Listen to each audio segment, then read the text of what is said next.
तकरीर सुनना था तो वह भाग गया नात सुनने के बाद। नात सुनने के लिए आया था, कव्वाली सुनने के लिए आया था, भाग गया। अब हदीस कौन सुनेगा? ये बंदर जो हंस रहा, बताइए, ये सामने हंस रहा, ये हंसने वाला बच्चा बैठा हुआ। अब बाप इसका नात सुन के भाग गया।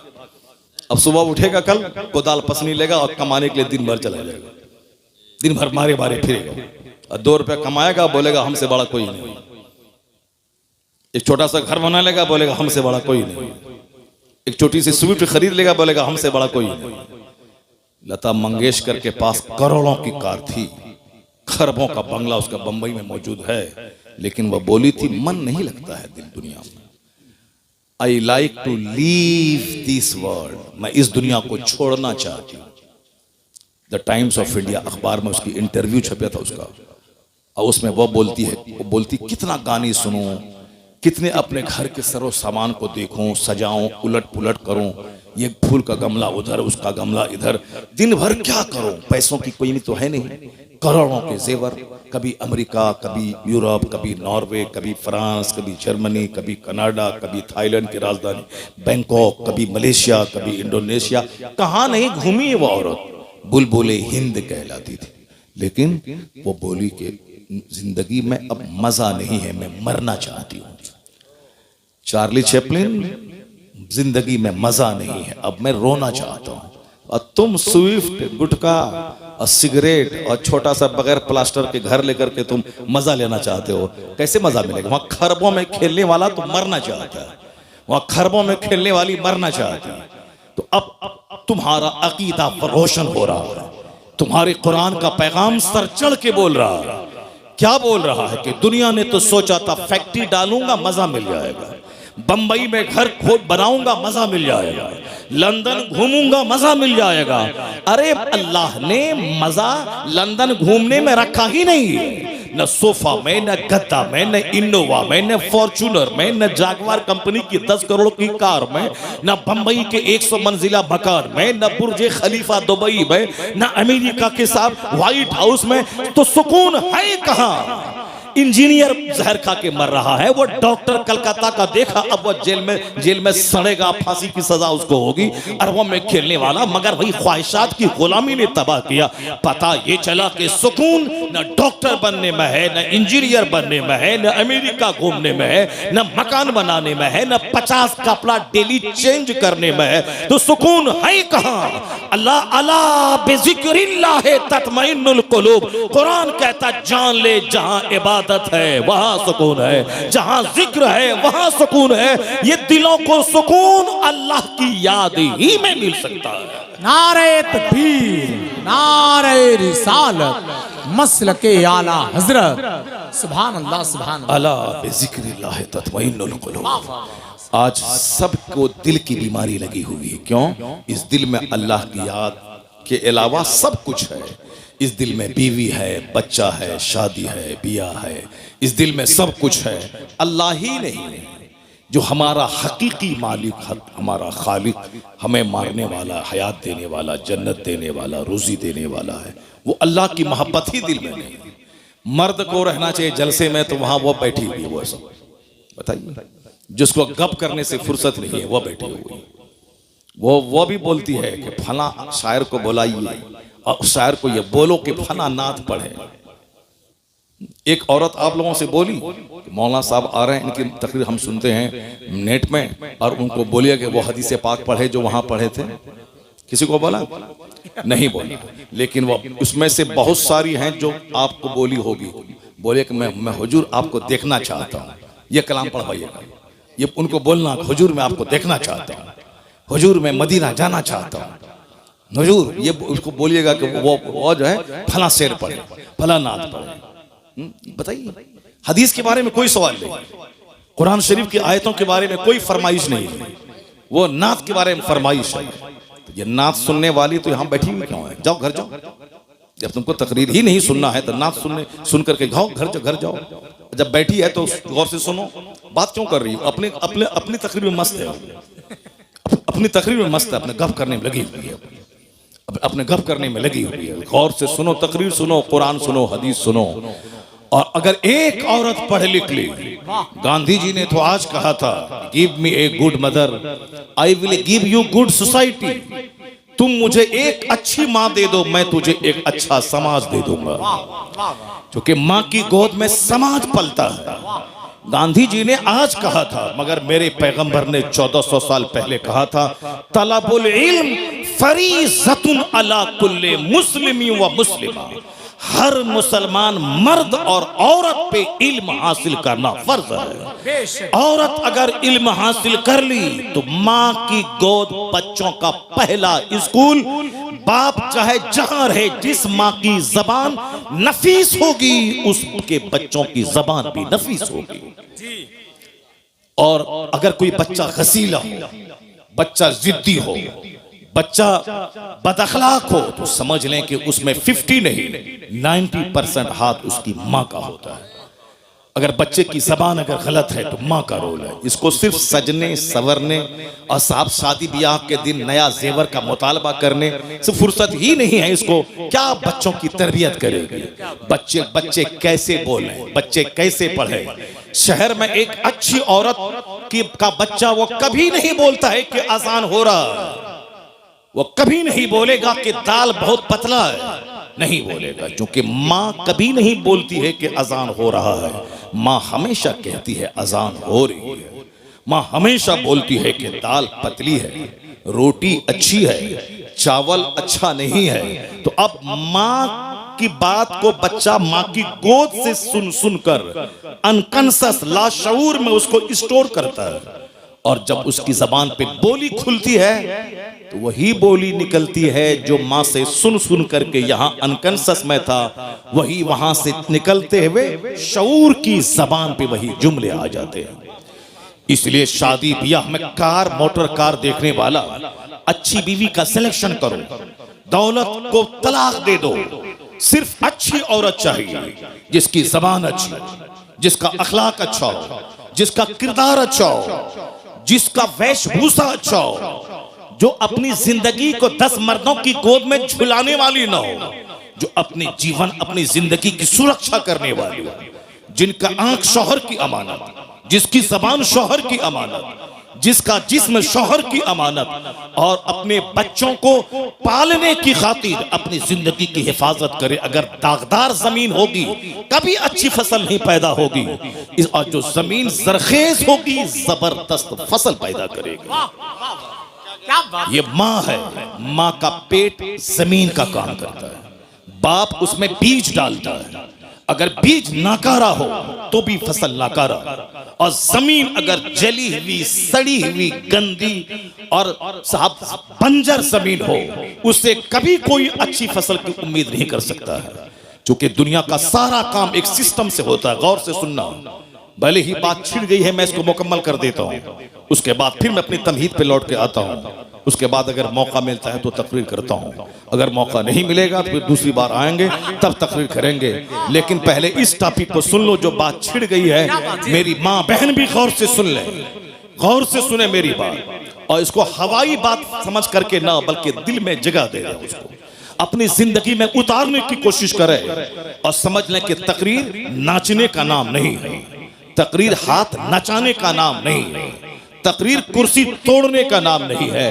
तकरीर है कुरान हदीस का मीठा पैगाम दिल में उतार देने का, सुभान अल्लाह। जो आदमी की सोच बदल दे, जो आदमी की आंखों को इस काबिल बना दे कि आंख किसी लड़की की मोहब्बत में ना रोए, खालिक के कायनात की मोहब्बत में रोने वाली बन जाए।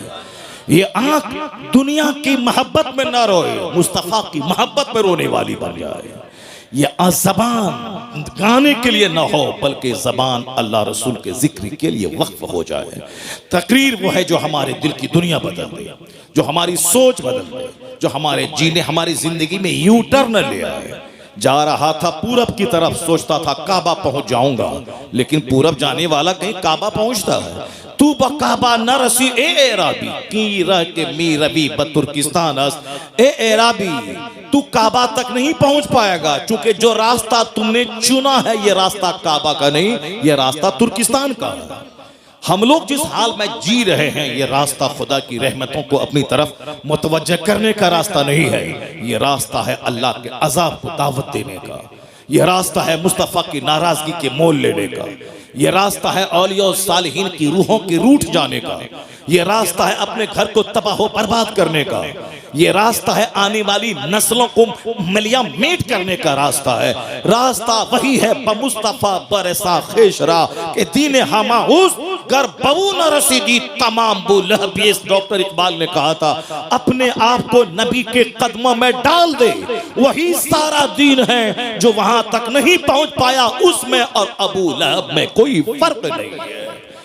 बमुस्तफा बरसा खेशरा, अपने आप को नबी के कदमों में डाल दे, नबी तक पहुंचा दे और अपनी जिंदगी का मकसद मुस्तफा की गुलामी बना ले। जब तू मुस्तफा का सच्चा गुलाम बनेगा, जन्नत वहां मिलेगी, दुनिया का अल्लाह तुझे इमाम और बादशाह बना देगा। की मोहम्मद से वफा तूने तो हम तेरे हैं, ये जहां चीज है क्या लहो कलम तेरे। जिसको तकरीर सुननी थी वो चला गया और जिसको हंसना है वो बैठा हुआ है। और ये बैठी हुई है गप करने के लिए बैठी हुई है।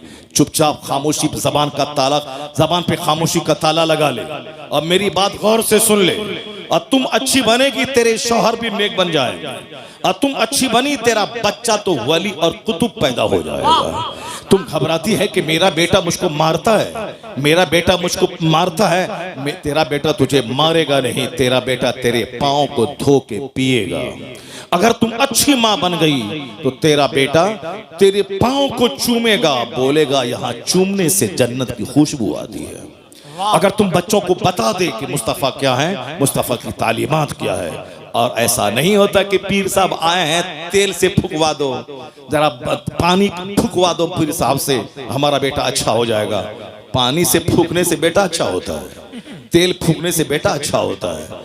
ऐसा पीर साहब आ गए और साहब एक तावीज दे दिया तो बेटा अच्छा हो जाएगा। जो भरम में जी रहे हो इस भरम को हटा दो।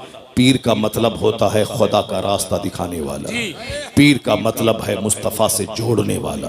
पीर का मतलब है जो इस कदर नमाज पढ़े कि उनका मुरीद उसको देख के नमाजी बन जाए। पीर का मतलब है वो इस तरह अल्लाह से डरे रोए कि उनके सजदे को देखकर मुरीदों के सीने का जंग साफ हो जाए। इसके अलावा कोई दूसरा रास्ता नहीं। अगर पीर गुटखा खोर और 100 सिगरेट डेली पिएगा, मुरीद 200 सिगरेट डेली पिएगा। तुम्हारा पीर बोलता है कि तुम बोलते हो मेरे पीर को गुटखा बहुत पसंद है, सिगरेट पसंद है। तुम्हारे पीर को सिगरेट पसंद है, मेरे पीर को बरेली में किताब पसंद है। सुभान अल्लाह। 75 साल की उम्र में भी किताब का मुताला नहीं छोड़ा। उनको लोग तोहफे में किताब देते थे और तुम अपने पीर साहब को तोहफे में सिगरेट देते हो। जो जाहिर सी बात है तुम्हारा कसूर नहीं है, कसूर पीर साहब का है। तुमको जब मालूम है कि मेरे पीर की जो पसंद है वो गिफ्ट देना चाहिए, तो पीर की पसंद है पुड़िया, पीर की पसंद है शुद्ध पलस, पीर की पसंद है पान परा, पीर की पसंद है क्या रजनीगंधा, पीर की पसंद है। तो अब मुरीद वो पसंद वाली चीज लाके देता। और जब मुरीद देखेगा पीर को पसंद है सजदा, पीर को पसंद है तस्बीह, पीर को पसंद है मुसल्ला, पीर को पसंद है किताब, पीर को पसंद है कुरान की तिलावत, तो वो रजनीगंधा नहीं देगा। मुरीद तस्बीह मुसल्ला कुरान पाक मुसहफ लेके पीर को तोहफा पेश करेगा। मेरा मुर्शिद खुश हो जाएगा कुरान पाक की तिलावत से। मेरा मुर्शिद एक बरेली में था, बुढ़ापे में भी किताबों का मुताला नहीं छोड़ता। सुभान अल्लाह। जब भी देखा किताब पढ़ता देखा, जब भी देखा वाजु नसीहत करता देखा, जब भी देखा अम्र बिल मारूफ करता देखा। अमेरिका में रहे वही दीन की फिक्र, बरेली में रहे वही दीन की फिक्र, बस मुरीदों के बीच रहे वही दीन की फिक्र, तन्हाई में रहे तो जबान पे जिक्र और दुरूद जारी है। वह कौन था? 10 करोड़ मुरीदों का मुर्शिदे बरहक, अपने वक्त का कुतुब अब्दाल अख्तर रज़ा का अज़हरी ताजु शरीयत। जब भी देखा मुताला करता देखा, जब भी देखा फतवे का जवाब देता देखा, जब भी देखा मुफ्तियों की झुरमुट में देखा। एक पीर साहब है उस इलाके में गोंडों की झुरमुट में रहता है। गोंडों के झुरमुट में रहता है। ये लुच्चा, ये लफंगा, ये ब्रोकर, ये दलाल, ये साहब लठेत, ये मारधाड़ करने वाला, ये चोर, ये ममाली, ये बदमाश, ये साहब बदमाशी का रैकेट चलाने वाला। और लोग बताओ, दादा पीर साहब को आंख मत दिखाना, उनके इर्द गिर्द जो लोग हैं वो सब बड़े पहुंचे हुए लोग हैं, यानी सब जहन्नम पहुंचे हुए, गुंडे, मर्डरर, हत्यारा, कोई जादव, कोई अंसारी, कोई बाहुबली, ये सारे लोग हैं। जाहिर सी बात है, जैसा पीर होगा, जिन लोगों की झुरमुट में रहेगा, उसका दिल भी वैसा होगा जो मुफ्तियों की झुरमुट में रहेगा, जो आलिमों की झुरमुट में रहेगा, जो वलियों की झुरमुट में रहेगा, जो अख्ताब के झुरमुट में रहेगा, जो खुद कुतुब होगा वो अख्ताब के झुरमुट में रहेगा। हुजूर सदरुल अफाजिल कभी गोंडा मवाली के साथ नहीं रहे, उनका दोस्त सदरुल शरिया था, उनका दोस्त मलिकुल उलमा था, उनके दोस्त, उनके साहबजादे जो आलिम थे वो थे, उनके अहबाब का एक बड़ा तबका था, अदीबों का, शायरों का, फकीहों का, मुदब्बिरों का। यही वजह है जो जैसा होता है उसका दोस्त वैसा होता है, और बंदा दोस्त के दीन पर होता है। इसलिए हुजूर ने कहा था 1400 साल पहले, अर्रजुलु अला दीन खलीली फलयंजुर अहदुकुम मन युखालिल। आदमी अपने दोस्त के दीन पर होता है, तो दोस्ती करने से पहले देख लेना कि तेरा दोस्त कैसा है। अगर दीनदार हुआ तो तुझे दीनदार बना देगा, अगर बेदीन हुआ तो तेरा दीन लूट के खा जाएगा। अल्लाह, क्या बात कही। अर्रजुलु अला दीन Khalili, a man is on the religion of his friend, so watch to whom you befriend। आदमी अपने दोस्त के दीन पर होता है। वाच, देख लो कि तुम किससे दोस्ती कर रहे हो। वो चोर है, चोर बना देगा, बदअकीदा है, बदअकीदा बना देगा, वह ज़िनाकार है, तुझे ज़ानी बना देगा। अगर तेरा दोस्त अल्लाह से डरने वाला नमाजी है तो तुझे नमाजी बना देगा, मुत्तकी बना देगा। अर्रजुलु अला दीन खलीली फलयंजुर अहदुकुम मन युखालिल। बातें हमारी होती रहेंगी, मैं तमहीद यहाँ रोक करके मैं पहले वो चैप्टर में खोलता हूँ जो बात जबान पे आ गई है, ये वरना ये भाग जाएगी और हमारी तकरीर सुन नहीं पाएगी। और इसलिए चुपचाप रहो और तकरीर मेरी गौर से सुनो, और जहां तक मेरी आवाज पहुंच रही, मेरी सारी माँ, सारी बहन, सारी बेटियां वह गौर से इस चैप्टर को सुने। अक्सर व बेशतर मैं इस चैप्टर को रिपीट करता हूं। मैं खिताबत इसलिए नहीं करता हूं कि 100 तकरीर 100 टॉपिक पे हो, नहीं, मैं सिर्फ एक टॉपिक पे तकरीर करना चाहता हूं कि हर महफिल में अगर 5 बंदा जन्नती बन जाए तो मेरा पसीना बहाने की मेहनत वसूल हो जाए, माशाअल्लाह। इसीलिए मेरी तमन्ना इस पे रहती। मैं नहीं समझता कि साहब मेरी हर तकरीर में बात जुमले, बात हदीस का रिपीटेशन होता है, उससे कोई बहस नहीं। बार बार बोलने से आदमी के दिल में असर होता है, बार बार बोलने से। जब रस्सी कुआं पर बार बार आगे पीछे जाती है तो उस पत्थर में भी निशान पड़ जाता है। इसीलिए मैं बार बार बोलता हूं, जो लोग मुझसे मोहब्बत करते हैं और बार बार मेरी तकरीर सुनेंगे, जरूर शराब की भट्टी से निकलकर मस्जिद की तरफ रुक करके चले जाएंगे, जरूर जाएंगे। बार बार सुने, अपनी कलाकारी दिखाने के लिए खिताब नहीं होता है, बल्कि मुस्तफ़ा के दीन को सिखाने के लिए खिताब होता है, लोगों को मुस्तफ़ा तक पहुंचाने के लिए खिताब होता है। मेरी माँ, बहन, बेटियां गौर से सुन लेना। तुम्हारे दरवाजे पर आम का पेड़ है, वो आम के पेड़ में 1 लाख तावीज डाल दो, बरेली से, मसूली से, बेलग्राम से, केचौछा से, दिल्ली से, सदरुल अफाजिल की खानका से, साहब पीलीभीत शरीफ से, जहाँ जहाँ की खानका है, सब हर जगह से तावीज़ लिया हो, डाल दो, और ये सोचो कि इस आम के पेड़ से सेब निकल जाए। नहीं होगा ऐसा। 1 लाख तावीज़ डाल दोगे, आम का पेड़ सेब नहीं देगा। पता चला कि तावीज से सारा काम नहीं निकलता है। तावीज से काम क्या होता है, सुनो मुझसे।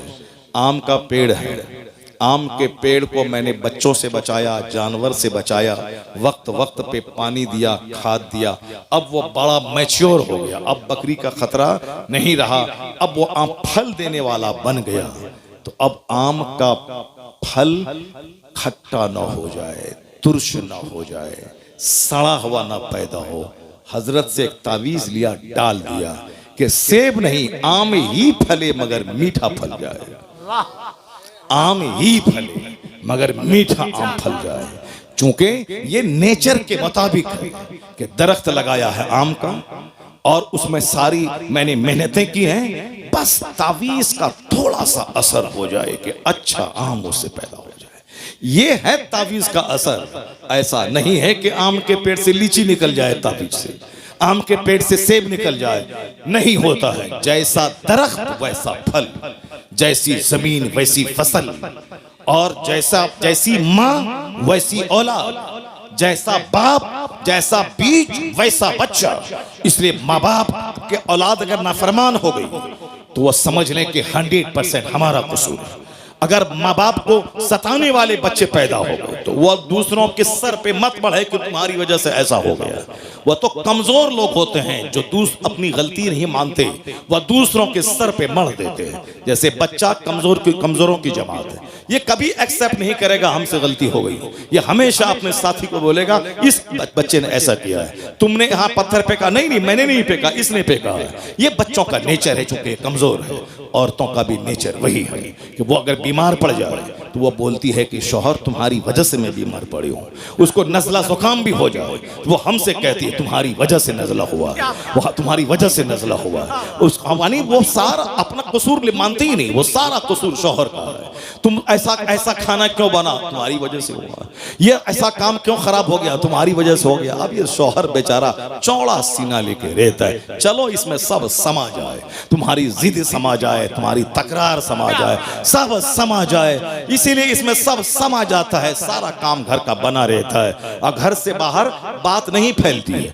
वरना अगर घर से बाहर बात जाने को रहे, शौहर का दिल अगर बड़ा ना रहे तो रोजाना लड़ाई झगड़े की आवाज घर से बाहर जाएगी, साहब मार धाड़ की आवाज घर से बाहर निकलेगी। वो तो शौहर का दिल अल्लाह ने इतना बड़ा बनाया है कि जैसे कोई गंगा नदी हो, उसमें मुरादाबाद का सारा कचरा समा जाता है, उसी तरह इसमें सब समा जाता है। उसकी जीद, उसके तकरार, उसकी लड़ाई, उसका झगड़ा सब समा जाता है इसमें, इतना चौड़ा है। वरना डेली लड़ाई हो और डेली झगड़ा हो और सारे समाज के लोग दीवार में कान लगा के लड़ाई की आवाज सुने, नहीं होता है ऐसा। वो नाकिसुल अक्ल है, उसके पास अक्ल कम है, मगर अल्लाह ने मर्द को ताकतवर बनाया है। और हुजूर ने कहा है ये टेढ़ी पसली से पैदा हुई है, इसको सीधा करने की कोशिश मत करना, सीधा करना चाहोगे तो टूट जाएगी और टूटना तलाक है, समाज बर्बाद हो जाएगा। उसी हालत में रहने दे, बड़े काम की चीज है, बस उसी हालत में रहने दे, फायदा हासिल कर। ये तेरे घर की निगरानी करती है, तेरे बच्चों की परवरिश करती है, तुम्हारी राहत का सामान पहुंचाती है, तुमको गुनाहों से बचाती है। तू रहे 5 साल परदेश में, तेरे घर की सुरक्षा करती है, बहुत काम की चीज है, काम की चीज है। इसीलिए उसी हालत में रहने दे, फायदा हासिल कर। वरना सीधा करना चाहेगा तो टूट जाएगी, टूटना तलाक है, सारा घर बिगड़ जाएगा। ये मुस्तफा का कानून है कि आज घर आबाद है, सोसाइटी आबाद है, समाज आबाद है, इसलिए कि हुजूर ने जो कहा है उस पर अमल करने की वजह से लड़ाइयां कम हो रही हैं, सब्र की वजह से घर आबाद हो रहा है।